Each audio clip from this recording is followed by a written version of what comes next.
मैं कहना चाहता हूं कि जब नौसैनिकों का सिर काट के लाया गया, आपकी सरकार थी ना, आपने क्या किया? क्या कार्रवाई हुई? क्या आपने पाकिस्तान पे आक्रमण किया? क्या आपने पाकिस्तान के ऊपर कोई कार्रवाई की? क्या कोई आपने जो है ऑपरेशन किया वहाँ? ऐसा भगवान राम के पास एक हिरण रावण ने भेजा कि इसका सोने का हिरण वह शिकार करने चले गए और अंतिम में सीता को अपहरण कर ले गया। उसी हिसाब से सारे देश मिलकर पाकिस्तान को सोने का हिरण बना के राम के सामने छोड़े हुए। इंदिरा गांधी हिंदुओं की नसबंदी कराई, इंदिरा गांधी फिरोज गांधी से शादी की, इंदिरा गांधी आतंकवाद पैदा की, उन्हीं के तो पोते हैं ये। नमस्कार, मैं हूं तान्या कसौदन। स्वागत है आपका फोर्थ स्तंभ नेटवर्क में। राहुल गांधी एक ऐसी शख्सियत जो कांग्रेस के जाने माने चेहरे हैं, जो कांग्रेस के नेता कहलाते हैं और उन्हें राष्ट्रीय अध्यक्ष के पद के लिए भी कहा गया था। लेकिन राहुल गांधी किस तरह की राजनीति कर रहे हैं आजकल, वो किसी के समझ नहीं आ रहा। क्योंकि जिस तरह से पहलगाम में हमला हुआ, उसके बाद ऑपरेशन सिंदूर चलाया गया, सेना के जवानों ने जो जाबाजी के साथ जो कर्तव्य करके दिखाया, जो कार्रवाई की है पाकिस्तान के खिलाफ, आज उसकी प्रशंसा हर कोई कर रहा है। सिर्फ भारत में ही नहीं, अन्य देशों में भी इसकी प्रशंसा हो रही है। लेकिन राहुल गांधी एक ऐसे नेता हैं जो लगातार सेना के ऊपर सवाल उठा रहे हैं, रक्षा मंत्री के ऊपर सवाल उठा रहे हैं और यहाँ तक कि एस जयशंकर जो कि विदेश मंत्री हैं, उन्हें मुखबिर बताया जा रहा है। तो क्या राहुल गांधी का इस तरह के सवाल खड़े करना उन्हें शोभा देता है? आज इसी बात को हम बात करेंगे उत्तर प्रदेश की जनता से और हमारे साथ यहाँ पर कुछ लोग मौजूद हैं, हम इनसे बात करना चाहेंगे। सर, क्या कहेंगे कि राहुल गांधी जिस तरह की राजनीति कर रहे हैं, जिस तरह से सेना के ऊपर सवाल उठा रहे हैं, आपको क्या लगता है कि राहुल गांधी की किस स्तर की राजनीति है? राहुल गांधी को आप कह रहे हैं कि एक शख्सियत है, वो पूरा भारत उनको पप्पू कहता है और पत्रकार उनको शख्सियत बता रहे हैं। आप ये बताइए राहुल गांधी किसके पोते हैं? अरे वो तो आप कनेक्शन जोड़ सकते हैं ना। नहीं, जोड़ नहीं सकते हैं। किसके? जो सत्य है सत्य बताइए। इंदिरा गांधी हिंदुओं की नसबंदी कराई, इंदिरा गांधी फिरोज गांधी से शादी की, इंदिरा गांधी आतंकवाद पैदा की, उन्हीं के तो पोते हैं ये। इंदिरा गांधी आतंकवाद पैदा की, कैसे कह सकते हैं आप? अरे भाई, सब दिख रहा है, ये सब कांग्रेस की ही देन है जो आतंकवाद व्याप्त है, आज हम लोग झेल रहे हैं। नरेंद्र मोदी जी ना होते तो आज हम लोग यहाँ रह न पाते, बड़ी दुर्दशा होती हिंदुस्तान के लोगों की। पूरा आतंकवाद का ये जखीरा है और इसीलिए तो पोस्टर लगा है इनका ना। किसके साथ लगा है? आसिफ मुनीर। आसिफ मुनीर कौन है? पाकिस्तान। बताइए इनका कनेक्शन कहाँ से कहाँ जोड़ा है इन लोगों ने। अब भारत की जनता की आंख ना खुले तो ये अनभिज्ञता ही तो है। आप उनको शख्सियत बता रहे हैं, पूरा देश उनको पप्पू पप्पू कहेगा और पत्रकार लोग शख्सियत बताएंगे। लेकिन जाना माना चेहरा तो है ना राहुल गांधी, भले उनको पप्पू नाम से जाना चाहता है, लेकिन शख्सियत तो है, उनको जानते तो है। बच्चा जानता है राहुल गांधी को। हमारे इस प्रदेश में माफिया हुआ करते थे, तो उनको भी एक लोग कहते थे बड़ी शख्सियत हैं। और जब आदित्यनाथ योगी महाराज आए तो उनके टांग पे जब गोली मारे हैं तो उनकी टांग छेद करके गोली निकल गई है और उनका राम नाम सत्य हो गया। तो ये सब उसी कैटेगरी के लोग हैं। इनको बहुत ज़्यादा राहुल गांधी ये सब करना बंद करिए आप लोग। तो क्या लगता है आपको कि जो ऑपरेशन सिंदूर चलाया गया है वो उतना बहुत था या फिर अभी और कुछ करना चाहिए रक्षा मंत्री को, नरेंद्र मोदी को, और भी कदम उठाने चाहिए? देखिए, भारत के यशस्वी प्रधानमंत्री जो बबर शेर हैं, रक्षा मंत्री जी बबर शेर हैं, हमारे गृह मंत्री जी बबर शेर हैं। पाकिस्तान को देखा नहीं, अभी दुनिया भर की उनकी मिसाइलें सब यहाँ वहाँ सब हिंदुस्तान के लोग कबाड़ में ले जा रहे हैं और पाकिस्तान रो रहा है। अभी गया था चाइना के पास, कहा आपने हमको कैसे जो है मिसाइल दे दिया, सारी मिसाइल तो हमारी फुस हो गई। और चाइना से वो पाकिस्तान का झगड़ा होने वाला है इसी मुद्दे को लेकर के, और चाइना भी धीरे धीरे किनारे हो जाएगा, पाकिस्तान से हाथ धोएगा वो भी। पाकिस्तान को बलूचिस्तान देखिए, अभी वो डंडा किए पड़ा है, इनको फोड़े पड़ा है। इधर नरेंद्र मोदी घूस के मारे इनके इस्लामाबाद। समर्थन भी तो देखिए किसका मिल रहा है। समर्थन नहीं मिल रहा है। $1 अरब दिया गया है। ये जितना एक कर्जा ले रहे हैं ना, ये खुद ही उछिन्न हो जाएंगे। अभी जब भारत इनको अपनी मिसाइल दाग रहा था, इनको नस्त नाबूद कर रहा था, तो पाकिस्तान रो रहा था और भी लोग, देश के लोग रो रहे थे जो कर्जा दिए थे। तो कर्जा लेकर के ये कहाँ तक जी पाएंगे? सबसे बड़ा सवाल उठता है कि पाकिस्तान कर्जा लेकर के कब तक जिएगा? क्या लगता है आपको, पाकिस्तान कर्जा लेकर के कब तक जिएगा, कब तक दूसरे की रोटी खाएगा? देखिए, ऐसा पाकिस्तान पर कई देशों का कब्जा हो चुका है, चीन का हो चुका है और देशों का हो चुका है। तो ऐसे में अब पाकिस्तान के पास कुछ अपना रहा नहीं और सारे देशों ने कब्जा बना लिया है। अब यह कई टुकड़ों में बढ़ जाएगा, टूट जाएगा और बिखर जाएगा और ख़त्म भी हो जाएगा। अब यह वही हिरण की तरह से है जैसा भगवान राम के पास एक हिरण रावण ने भेजा कि इसका सोने का हिरण वह शिकार करने चले गए और अंतिम में सीता को अपहरण कर ले गया। उसी हिसाब से सारे देश मिलकर पाकिस्तान को सोने का हिरण बना के राम के सामने छोड़े हुए हैं कि युद्ध लड़ो इनसे और पीछे रहेंगे हम। तो वही हालत हो रहा है, पाकिस्तान को ख़त्म होना है। वह सोने के हिरण है, कोई जीवित हिरण नहीं रह गया। ये जो पोस्टर की राजनीति चल रही है इस समय, जो कल राहुल गांधी का पोस्टर डाला गया है, एक शेयर किया गया है, एक मिनट सर, जो पोस्टर शेयर किया गया है उस पर पवन खेड़ा ने कहा है कि जो एस जयशंकर हैं हमारे विदेश मंत्री, उनको कहा है कि वो मुखबिरी कर रहे हैं, वो मुखबिर है। कैसे कह सकते हैं आपकी वो मुखबिर? चक्कर ये है कि कांग्रेस में राष्ट्रीय अध्यक्ष का चुनाव हो रहा था। उस वक्त कांग्रेस के सभी बड़े नेता 3400 मिलकर एक समूह बनाए थे जिसमें उन लोगों ने साफ साफ कहा था कि गांधी परिवार से कोई अध्यक्ष अब नहीं बनेगा। आपने देखा होगा।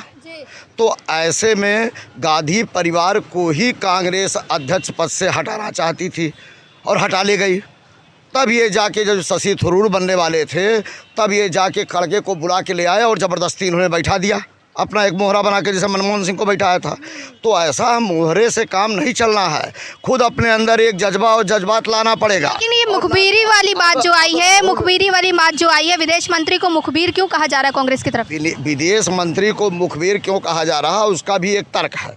ऐसा है, विदेश मंत्री ने खुद अपने बयान में कहा कि ऐसा है कि हमने सूचना दिया कि ऐसा है कि मैं आक्रमण करने जा रहा हूँ। तो सूचना दिया या मुखबिरी की श्रेणी में नहीं आता। जैसे उन्होंने कहा हमको किसी से लड़ना है तो ज़रूरी नहीं हम पीछे से वार करें, हम बता के वार करेंगे, क्या है तुमसे लड़ाई लड़ने। तो इसमें कांग्रेस सवाल क्यों उठा रही है? कांग्रेस सवाल उठाना उसका काम है क्योंकि वह विपक्ष के नेता हैं। उनका काम है पक्ष के खिलाफ आवाज़ उठाना, चाहे सही चाहे गलत। तो ऐसे में कोई राम है कोई रावण है, इन दो का रोल अदा करेगा रावण भी अपनी जगह पर, राम भी अपनी जगह पर। ये कह रहे हैं कोई राम है कोई रावण है। क्या लगता है कौन राम है भारत में और कौन रावण है, गिना सकते हैं? ये तो आप ही लोग और सब लोग जानते हैं कौन राम है कौन रावण है। जो है राम भारतीय जनता पार्टी के लोग हैं, रावण जो है कांग्रेस के लोग हैं। ये कैसे कह सकते हैं? क्या बिल्कुल सही बात है। कांग्रेस के जो बड़े नेता थे, अगर ये सब पहले जो है आतंकवादियों का सिस्टम न लोग अख्तियार किए होते तो आज ये जो है भारत की स्थिति ये नहीं आती और पाकिस्तान बार बार जो है हमेशा बवाल नहीं मचाता। साल भर 6 महीने 2 साल 3 साल पर जो है ये सब कांग्रेस की देन थी। वह कांग्रेस की देन होने के नाते अभी जो आप पूछ रही हैं कि राहुल गांधी जी ने पोस्टर लगाया, ये किया, जो है कांग्रेस अपने को देखे, वह भारतीय जनता पार्टी को न देखे जो है। और कांग्रेस की तुलना भारतीय जनता पार्टी से कोई तुलना नहीं है। जो है भारतीय जनता पार्टी अपना काम करती है और कांग्रेस अपना काम। चर्चा में बने रहने के लिए जो है कांग्रेस के नेता अपना जो है कुछ न कुछ, या कोई भी नेता जो है चर्चा में बने रहने के लिए कुछ न कुछ उल जलूल बातें जो है। और कांग्रेस के राहुल गांधी को सब लोग पप्पू कहते हैं, उन्हीं के दल के लोग उनको पप्पू लोग कहते हैं। तो राहुल गांधी का कोई मतलब नहीं, उनको इन सब भाषाओं का जो है इस्तेमाल या नहीं करना चाहिए जो है, क्योंकि जनता सबको जान चुकी है। इतने दिन तक कांग्रेस पार्टी सत्ता में रही, सत्ता में रह करके जो है सब लोग जान चुके हैं। इस वास्ते जो है हमारे भारतीय जनता पार्टी की सरकार पहलगांव वाले पर या जो भी सिस्टम अख्तियार किया, सेना के ऊपर जो ये लोग हस्तक्षेप कर रहे थे, सेना हमारी बहुत गौरवशाली सेना है। जो है सेना हमेशा मुस्तैद रह करके काम करती है, लेकिन ये लोग काम करने नहीं देते। ये लोग हमेशा विरोध विरोध विरोध। अरे भाई कभी तो पक्ष में रह करके बात कर लो, लेकिन पक्ष में रहने के लोगों को ज़्यादा चर्चा में बने रहना है।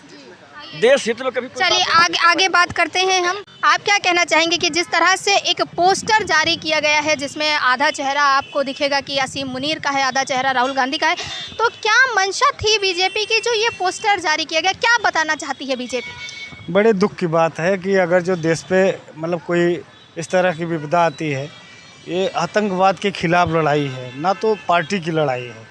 आप इस तरह से क्या फील करना चाह रहे हैं कि मतलब कि एक तरफ तो आप समर्थन दे रहे हैं कि सारे विपक्ष के लोग एक हैं, आप जो है कार्रवाई करिए, हम आपके साथ में हैं, और फिर उसी ऑपरेशन सिंदूर पे वो जो है सवालिया निशान लगा रहे हैं आप।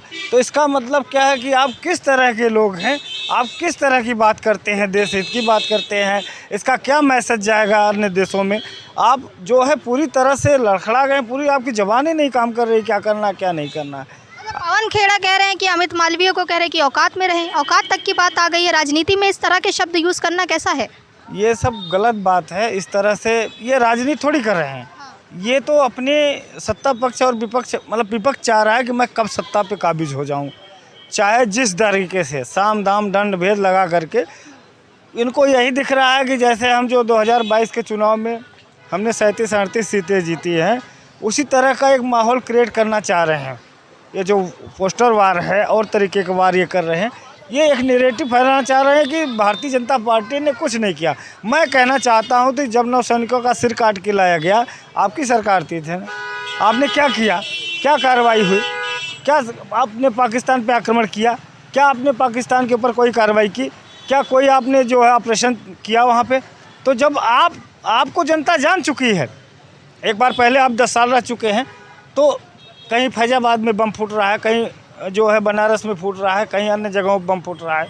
तो आखिर बताइए उस समय आपकी कहाँ व्यवस्था थी? उस समय कि आपकी जो है राजवंशी वगैरह क्या कर रही थी?